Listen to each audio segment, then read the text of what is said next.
تو آئیے ایک نظر ڈالتے ہیں افلاطون کی ریپبلک، خاص طور پر کتاب چہارم پر۔ اچھا، تو افلاطون کی یہ جو مشہور کتاب ہے نا، جس میں سقراط بات چیت کر رہے ہیں، وہ ایک بڑے اہم سوال پر غور کر رہے ہیں، بھئی انصاف آخر ہے کیا چیز؟ اور کتاب 4 میں خاص طور پر وہ یہ کھوج لگا رہے ہیں کہ ایک بہترین ریاست اور ہاں، ایک نیک اچھا انسان کیسے بنتا ہے۔ تو سقراط کا پہلا بڑا آئیڈیا کیا ہے؟ دیکھیے، ان کے لیے انصاف کا سیدھا مطلب ہے ہم آہنگی، یعنی ہر کوئی اپنا کام کرے۔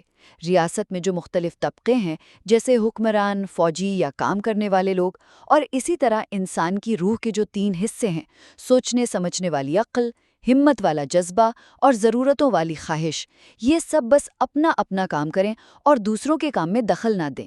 یہی ہے اپنا کام کرنا، اور یہی انصاف ہے۔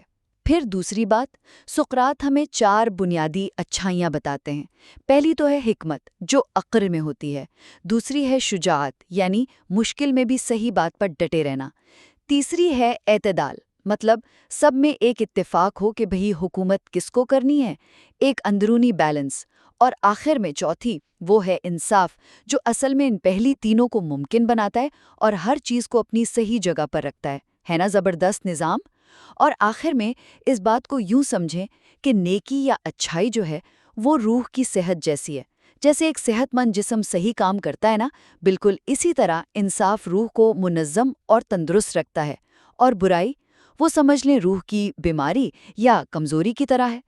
تو خلاصہ یہ ہے کہ کتاب چہارم میں انصاف کو ریاست اور فرد دونوں کی اندرونی ہمہ آہنگی کے طور پر دیکھا گیا ہے، یعنی ہر حصے کا اپنا فطری کام ٹھیک طریقے سے کرنا۔